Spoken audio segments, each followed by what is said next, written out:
नमस्कार दोस्तों, स्वागत है आपका मेरे चैनल पे। दोस्तों, बड़ी खबर है इंडियन नेवी के लिए और वो ये है कि इंडियन नेवी को अपना 11वां P-8I एयरक्राफ्ट बोइंग की तरफ से मिल गया है। आज इसी के ऊपर बात करेंगे। चलिए दोस्तों, शुरू करते हैं। तो दोस्तों, यूनाइटेड स्टेट के सिएटल से सीधी उड़ान भर के आज गोवा पहुंचा इंडियन नेवी का P-8I लॉन्ग रेंज मैरीटाइम रिकनिसेंस और एंटी सबमरीन वारफेयर एयरक्राफ्ट, जिसे बनाने का काम बोइंग ने किया है।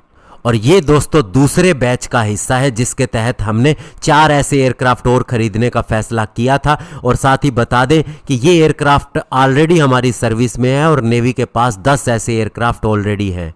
और दोस्तों, आपको बता दें, अमेरिका जो इसे बनाता है उसके बाद में इंडियन नेवी ही है जो सबसे बड़ी फॉरेन कस्टमर है या सबसे ज़्यादा संख्या में इन एयरक्राफ्ट को इस्तेमाल करती है अमेरिका के बाद में। और 10 हमारे पास सर्विस में है, एक इसी साल हमें और भी मिल जाएगा और 6 और ऐसे एयरक्राफ्ट खरीदे जा रहे हैं। और दोस्तों, इंडियन नेवी का डिसीजन बहुत ही अच्छा है और फ्यूचर के अंदर उसकी प्लानिंग है कि उसके पास 22 ऐसे एयरक्राफ्ट हों जिससे वह चाइना की हर गतिविधि के ऊपर जो स्पेशली इंडियन ओशियन रीजन के अंदर होती है उस पर निगाह रख सके। और इवन दोस्तों, ये और भी ज़्यादा महत्वपूर्ण हो जाता है जब इनका हम ग्राउंड के ऊपर भी इस्तेमाल कर चुके हैं। स्पेशली जब चाइना के साथ में हमारा स्टैंड ऑफ चल रहा था तो हमने लद्दाख में भी इनका उपयोग किया था। और इवन दोस्तों, डोकलाम फेस ऑफ के दौरान भी इनका इस्तेमाल किया गया था और इन्होंने लाइव स्ट्रीमिंग की थी, सारे डेटा को भेजा था स्पेशली ताकि हम अपने डिसीजन को सही तरीके से ले सके। इनकी इंफॉर्मेशन बहुत ही ज़्यादा यूजफुल होती है। और इवन दोस्तों, सूत्र ये भी बताते हैं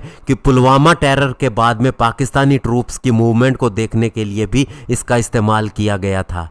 और इसकी सबसे बड़ी खासियत है इसका AN/APY-10 रडार, जिसे रेथियोन ने बनाया है और उसका मानना है कि ये मैरीटाइम और ओवरलैंड सर्विलियंस रडार है।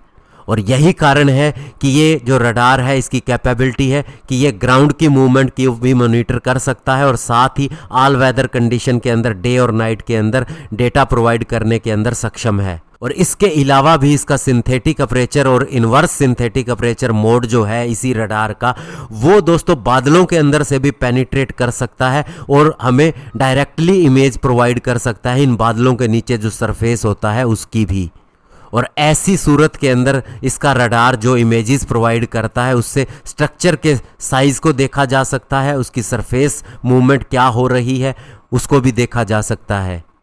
और दोस्तों, यूनाइटेड स्टेट नेवी की एक VP-5 मैड फॉक्सिस एक मैरीटाइम पेट्रोल स्क्वाड्रन है, उसके पायलट का ये कहना है कि इसकी क्षमता है कि ये कई तरह की रेंज के एमिटर्स को ढूंढ सकता है, स्पेशली जो लैंड बेस्ड फैसिलिटी पे और काफ़ी दूरी के ऊपर होते हैं उन्हें भी। और यही कारण है कि ये जियो लोकेट करता है एमिटर्स को, चाहे उसमें फॉरेन सबमरीन हो, सरफेस कॉम्बैटेंट हो, land based surface to air site हो।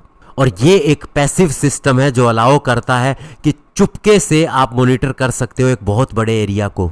और इसके अलावा उन्होंने ये भी बताया कि इसका इलेक्ट्रो ऑप्टिकल इंफ्रारेड कैमरा जो है इसके ऊपर लगा हुआ है, वो लैंड और सी दोनों तरह के टारगेट को विजुअली आइडेंटिफाई कर सकता है। और इसका इंफ्रारेड कैमरे के अंदर वाइट हॉट और ब्लैक हॉट इमेजेस दोनों की व्यवस्था होती है।